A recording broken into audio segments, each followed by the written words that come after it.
ସାଙ୍ଗମାନେ ବର୍ତ୍ତମାନ ଖରାଦିନ ତ ଖରାଦିନେ ମଶାମାନଙ୍କର ପ୍ରଭାବ ବହୁତ ଜୋରରେ ପଡ଼ିଥାଏ। ତ ତାକୁ ଆମେ କେମିତି ଘରୁ ଭଗେଇବା ତା'ର ଗୋଟେ ସୁନ୍ଦର ଘରୋଇ ଉପଚାର ମୁଁ ଆପଣମାନଙ୍କ ପାଇଁ ଆଣିଛି। ମଶାମାନେ କାମୁଡ଼ିଲେ ଜାଣିଛନ୍ତି ଆପଣମାନେ ବହୁତ ପ୍ରକାର ରୋଗ ହୋଇଥାଏ, ଟାଇଫଏଡ଼୍ ମ୍ୟାଲେରିଆ ଟାଇପ୍ର ରୋଗ ହୋଇଥାଏ।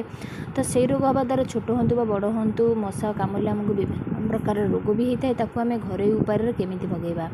ଜୟ Jagannath, welcome back my YouTube channel. କେମିତି ଅଛନ୍ତି ସାଙ୍ଗମାନେ? ଜଗନ୍ନାଥଙ୍କ କୃପାରୁ ସମସ୍ତେ ଭଲରେ ଥିବେ। ମୁଁ ଆଜି ଆପଣମାନଙ୍କୁ ଘରୋଇ ଉପାୟରେ ଆମେ ଘରୁ କେମିତି ମଶାଙ୍କୁ ବାହାର କରିବା ବା ଘରକୁ ପଶିବାକୁ କେମିତି ଦେବା ନାହିଁ ତା'ର ଗୋଟେ ସୁନ୍ଦର ଉପଚାର ମୁଁ ଆପଣମାନଙ୍କ ପାଇଁ ଆଣିଛି। ଆଉ ସେଇଟା ମଧ୍ୟ ଆପଣମାନେ ଜିରୋ ଅଫ୍ କଷ୍ଟରେ ଘରେ ଥିବା ଜିନିଷରେ ଆରାମସେ ବନେଇ ପାରିବେ।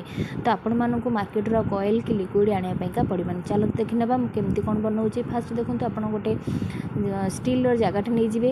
ତ ତା ଦେହରେ ଆପଣମାନେ ଦେବେ 2 ଚାମଚ ପାଖାପାଖି ସୋରିଷ ତେଲ। ସୋରିଷ ତେଲ ଆପଣମାନେ ଜାଣିଛନ୍ତି ତା'ର ବହୁତ କଡ଼ା ସ୍ମେଲ୍ ଥାଏ।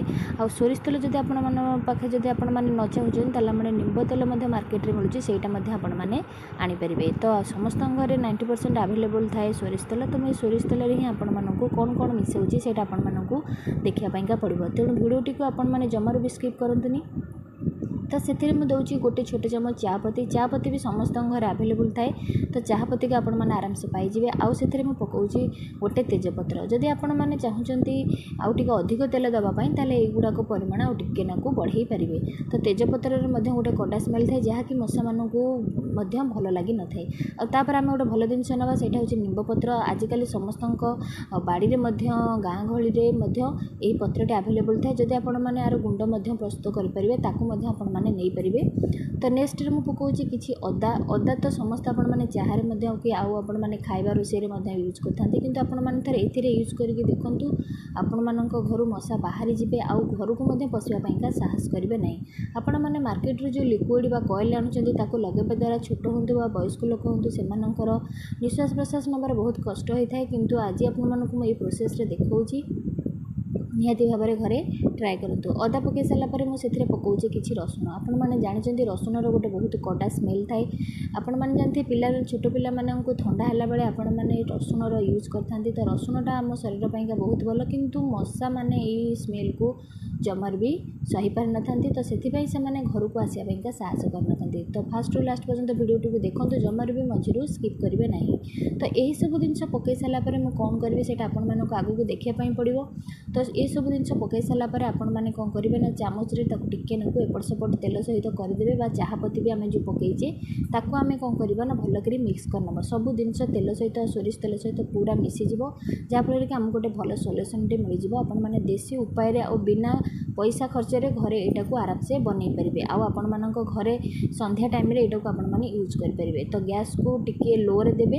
ତ ଆକୁ ଆପଣମାନଙ୍କୁ ଟିକେ ନାକୁ ଗରମ କରିବା ପାଇଁ ପଡ଼ିବ। ତ 2 ଚାମଚ ନେଇଛି, ଆପଣମାନେ 2 ଚାମଚ ଜାଗାରେ 3 ଚାମଚ ମଧ୍ୟ ସୋରିଷ ତେଲକୁ ଆଡ଼୍ କରିପାରିବେ। ତ ଦେଖନ୍ତୁ ତାକୁ ଟିକେ ନାକୁ ଉଷୁମ ହେବା ପାଇଁକା ଆମେ ଦେଇଦେବା। ଆମେ ଯେଉଁ ଜିନିଷ ପକାଇଛେ ସେଇ ତା'ର ଗୋଟେ ଭଲ ଜିନିଷଟେ ସ୍ମେଲ୍ ବାହାରିବ ସବୁ ଜିନିଷର, ଯାହାଫଳରେ କି ମଶାମାନଙ୍କୁ ଆସିବା ପାଇଁକା ଘରକୁ ଦେବ ନାହିଁ। ତ ଏହିସବୁ ଜିନିଷ ଆରାମସେ ଆପଣମାନେ ଘରେ ପାଇପାରିବେ। ଆପଣମାନଙ୍କୁ ମାର୍କେଟରୁ କୌଣସି ଜିନିଷ ଆଣିବା ପାଇଁକା ପଡ଼ିବନି। ତ ଆପଣମାନେ ନିହାତି ଭାବରେ ଘରେ କରନ୍ତୁ, ଦେଖିବେ ଆପଣମାନଙ୍କୁ ବାହାରୁ ଆଉ ଲିକ୍ୱିଡ଼ ବା କଏଲ୍ ଆଣିବା ପାଇଁକା ପଡ଼ିବନି। ତ ଟିକେ ନାକୁ ନଖ ଉଷୁମ ଥାଇକରି ଆପଣମାନେ ହାତ ସହିଲା ପରେ ଆପଣମାନେ ତାକୁ ବାହାର କରି ଆଣିବେ। ତାପରେ ଆପଣମାନେ ଗୋଟେ ଦୀପ ନେଇଯିବେ। ଦୀପ ନେଇକି ତାକୁ ଯେଉଁ ଆମେ ଛାଣିଦେବା ଚାହା ଛଣାରେ, ଯାହାଫଳରେ କି ଆମ ଯାହା ଖଦଡ଼ା ଅଂଶ ଥିବ ସବୁ ବାହାରିଯିବ। ଆଉ ଆମ ଯେଉଁ ତେଲଟି ବର୍ତ୍ତମାନ ଦୀପରେ ଦେଖନ୍ତୁ ପଡ଼ୁଛି, ସେଇଟା ହେଉଛି ସବୁଠୁ ବଢ଼ିଆ ମିକ୍ସ ତେଲଟା ବାହାରିଲା। ସବୁ ଜିନିଷ ଯେଉଁ ଆମେ ପକାଇଛେ ତା'ର ଗୋଟେ ଭଲ ସ୍ମେଲ୍ ବାହାରିବ। ତ ତାକୁ ଆପଣମାନେ କ'ଣ କରିବେ ନା କାଢ଼ିଦେବେ।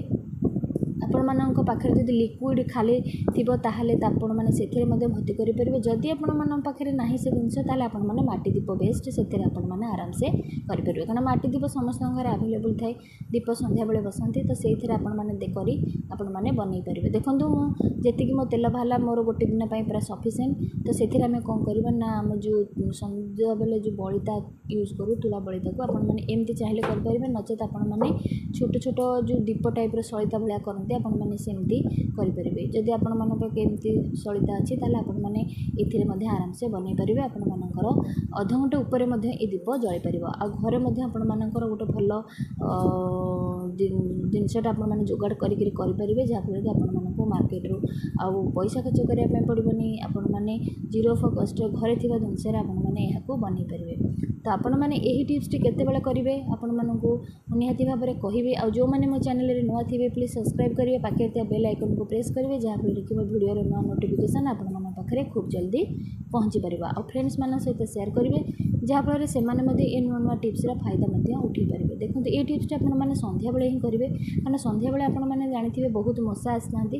ତ ସନ୍ଧ୍ୟାବେଳେ ଯଦି ଆପଣମାନେ ଏଇ ଟିପ୍ସଟି କରୁଛନ୍ତି ତାହେଲେ ଆପଣମାନଙ୍କର ଘରେ ମଶା ଆଉ ଆସିବେ ନାହିଁ। ଆପଣମାନେ ଘର ଦୁଆର ସବୁ ବନ୍ଦ କରିକିରି ଆପଣମାନେ ଏହି ଦୀପକୁ ଚାରିପଟେ ବୁଲେଇବେ। ଏଇ ଯେଉଁ ତେଲର ଯେଉଁ ସ୍ମେଲ୍ଟା ଆସିବ, ତ ତେଲ ସ୍ମେଲ୍ରେ ଧୂଆଁରେ ମଶାମାନେ ଆଉ ଆସିବାକୁ ସାହସ କରିବେ ନାହିଁ। ତ ଏହି ଟିପ୍ସଟି ଆପଣମାନେ ସବୁ ଗୃହିଣୀମାନେ ଘରେ କରନ୍ତୁ, ତାହେଲେ ଆପଣମାନେ ତା'ର ବେଷ୍ଟ ରେଜଲ୍ଟ ଜାଣିପାରିବେ। ଛୋଟ ପିଲା ଯେଉଁମାନଙ୍କ ଘରେ ବା ବୟସ୍କ ଲୋକ ଅଛନ୍ତି ସେମାନଙ୍କର ବହୁତ ଭଲ ଇଫେକ୍ଟ ପକାଇବ, କାରଣ କଏଲରେ ଯେଉଁ ପ୍ରକାର ସ୍ମେଲ୍ ଥାଏ ତା ପିଲାମାନଙ୍କୁ ଭଲ ଲାଗିନଥାଏ। ତ ଏଇଟା ଆପଣମାନେ ଦେଶୀ ଯୁଗାଡ଼ରେ ଆପଣମାନେ ଘରେ କରିପାରିବେ।